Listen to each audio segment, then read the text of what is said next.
हुए, क्योंकि जिस तरीके का यह मामला सामने आया, ये तस्वीरें मैं बार बार आपको दिखा रहा हूं क्योंकि यहाँ पे आप देख सकते हैं कि यहाँ इसी बेसमेंट के अंदर, जिस बेसमेंट में वो अलमारी मिली थी, उस अलमारी को लेकर के सवाल थे कि अलमारी किसकी है, इस अलमारी में जो पैसा है वो किसका है। तो इस तमाम चीज आई थी क्योंकि पुलिस ने जब यहाँ उस अलमारी को रिकवर किया था, उसका लॉक तोड़ा था, उसमें से जैसे ही पैसे निकल के सामने आए, गोल्ड निकल के आया, तो पुलिस को भी एकाएक समझ में नहीं आया था कि गोल्ड और पैसा किसका है।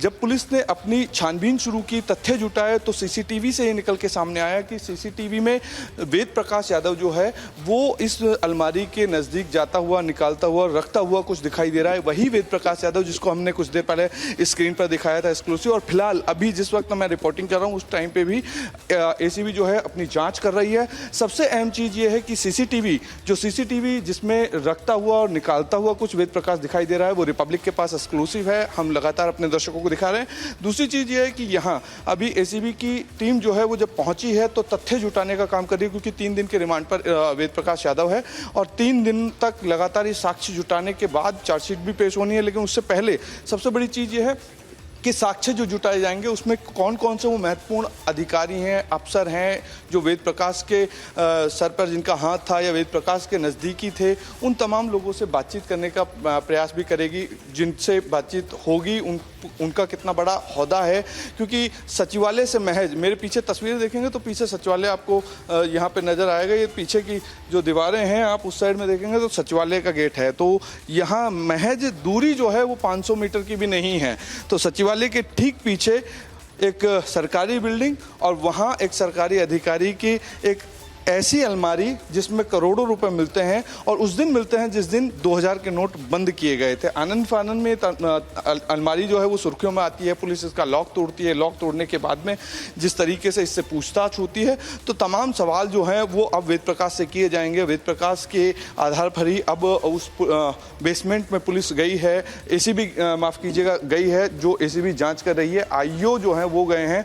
और करीब 20 सालों से, ये बहुत लंबा अरसा है, आप समझ सकते हैं कि 20 सालों से वेद प्रकाश यादव जो है इसी बेसमेंट के अंदर अलग अलग विभागों में कार्यरत था। यानी कि बेसमेंट से ऊपर वो आया ही नहीं, और नीचे जो अलमारी थी जिसको संदिग्ध बताया जा रहा था, वो अलमारी भी वेद प्रकाश की ही थी। तो तमाम चीज़ों को लेकर के अभी फिलहाल एसीबी जो है वो लगातार जांच कर रही है, और जांच में अब क्या निकल के आएगा ये देखना दिलचस्प होगा। बहरहाल कितने अधिकारी इसमें शामिल है पूरे ये केस में, इस मनी के केस में, ब्लैक मनी के केस में कितने लोग शामिल हैं, रिश्वतखोरी में कितने लोग शामिल हैं, अभी एसीबी उन्हीं का साक्ष्य जो है वो रिकॉर्ड उठा रही है। सबसे बड़ा सवाल यह है कि इस पे किसका हाथ था, कौन कौन सी कंपनियों को टेंडर दिलाने का काम किया गया था, किन किन कंपनियों के कौन कौन आका हैं, इन तमाम चीज़ों को, इन तमाम सवालों का जवाब खोजने का काम एसीबी की टीम कर रही है। अशोकनगर थाना जो है उसमें ये मामला दर्ज हुआ था, तो यहाँ पे वहाँ लोकल एसएचओ जो हैं वो भी यहाँ पे मौजूद हैं, इसके साथ एसीबी की टीम जो है वो भी साथ में है। एसीबी की जो जांच यहाँ पे चल रही है, इस कमरे में अभी वेद प्रकाश यादव जो है वो मौजूद है, और यहाँ पे आप देख सकते हैं किस तरीके से सुरक्षा जो है वो यहाँ पे तैनात कर दी गई है, किसी को भी अंदर जाने अलाउड नहीं है। और ये आईटी का जो ऑफिस है, तो आप देख सकते हैं यहाँ पे किस तरीके से अपॉइंटमेंट लेना पड़ता होगा, किस तरीके से आने जाने का सिस्टम था। तो इससे समझ में आता है कि हाईटेक ऑफिस इसको कहा जाता है, और सेक्रेटरीट के जस्ट महज 500 कदम के पीछे ही है, जहां से मुख्यमंत्री एंट्री लेते हैं और जहां से एग्जिट होते हैं। ठीक उसी सड़क के इस पार मुख्यमंत्री का ऑफिस सचिवालय में है, तो मुख्यमंत्री के ऑफिस के सड़क के इस पार ये ऑफिस कहा जाता है, जिसमें यहाँ अभी जाँच चल रही है। तो इस जाँच में क्या निकल के सामने आएगा ये देखना दिलचस्प होगा। बहरहाल 2 करोड़ 31 लाख रुपए उस अलमारी से कैश मिले थे, इसके अलावा गोल्ड मिला था, और कितनी जगह पे इस तरीके का पैसा छुपाया गया है ये भी देखना दिलचस्प होगा। All right, that was the Republic Network's exclusive.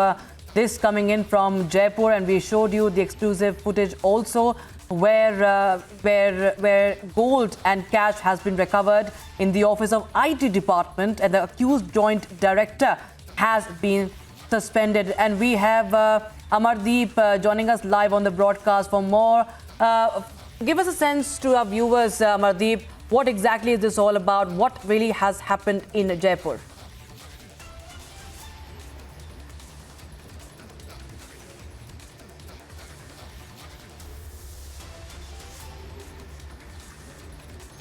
देखिए मैं वापस से आपको बताना चाहूंगा कि जिस ऑफिस में मैं जिस दफ्तर में मौजूद हूं, उसी दफ्तर में अभी वेद प्रकाश यादव को लेकर के आया गया है। अभी एसीबी की जो टीम है वो लेकर के आई है। अभी अंदर जिस बेसमेंट में काम करता था, दरअसल वो बेसमेंट जो है वो ये इधर आप सीढ़ियां देख रहे होंगे, ये सीढ़ियां जाती है उसी बेसमेंट की तरफ जिस बेसमेंट में वेद प्रकाश बैठता था। और करीब 20 सालों से आप समझ के देखिए, सोच के देखिए कि 20 साल से ये अधिकारी सिर्फ इसी बेसमेंट में रहा, कभी इस विभाग में तो कभी उस विभाग में, लेकिन जगह और कुर्सी चेंज होती गई, लेकिन ये बेसमेंट चेंज नहीं हुआ और लगातार इसी बेसमेंट में वो कार्यरत रहा। और उस संदिग्ध अलमारी में एक लॉकर की तरीके से वो यूज करता था, और जब यूज करता था तो उसी अलमारी का जिक्र कहीं ना कहीं हुआ। उसके बाद पुलिस आई और पुलिस ने उस अलमारी को क्रैक किया, तोड़ा, उसके बाद उसमें से जो निकला वो सबने देखा। सबसे बड़ी चीज़ ये थी कि जिस अलमारी को सबने कहा कि डिनाई कर दिया था कि ये मेरी नहीं है, ये मेरी नहीं है, उसके बाद में सीएस और डीजीपी खुद रात को 10:30 बजे 11 बजे एक प्रेस कॉन्फ्रेंस करते हैं सेक्रेटरीट में। वहाँ भी ये सवाल होते हैं कि आखिर ये अलमारी और ये धन किसका था, ये जो निकला है ये किसकी मनी थी।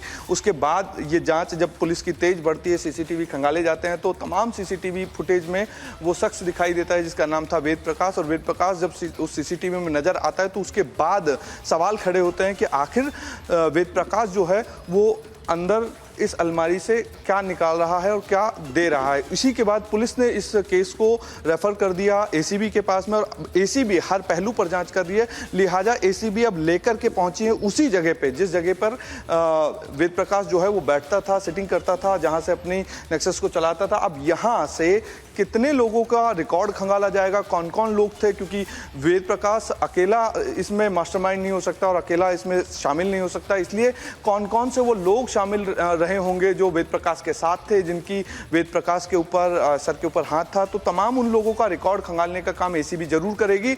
लेकिन एसीबी के लिए सबसे बड़ा चैलेंज ये होगा कि कितने बड़े लोग इस नेक्सस में शामिल हैं, क्योंकि अभी सिर्फ वेद प्रकाश जैसा व्यक्ति सामने आया है, तो इसका मतलब ये है कि इस बेसमेंट में कितने उसके साथी होंगे, कितने लोगों से वो मिला, कितने कंपनियों को उसने टेंडर्स जो है वो दिलाए थे, इजी गोइंग प्रक्रिया के तहत टेंडर्स दिलाए थे, क्या उन कंपनियों से भी पूछताछ होगी।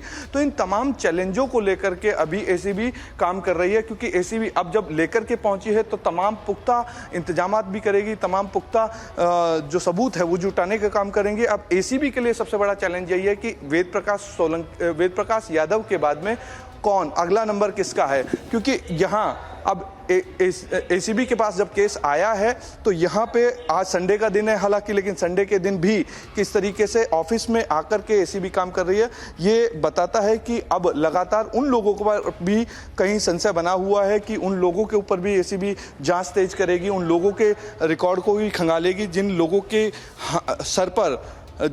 सर पर बड़े लोगों का हाथ है, और वेद प्रकाश यादव के ऊपर भी उन लोगों का हाथ है, क्योंकि अकेला वेद प्रकाश इसमें Right. Absolutely. Several other officers are also on the ACP's radar. A big development, of course, viewers coming in from Jaipur, and Republic TV has access exclusive CCTV footage also. CCTV footage of cash gold recovery on your screens right now. Alleged commission stashed, and this commission cupboard has been now, uncovered by the ACP.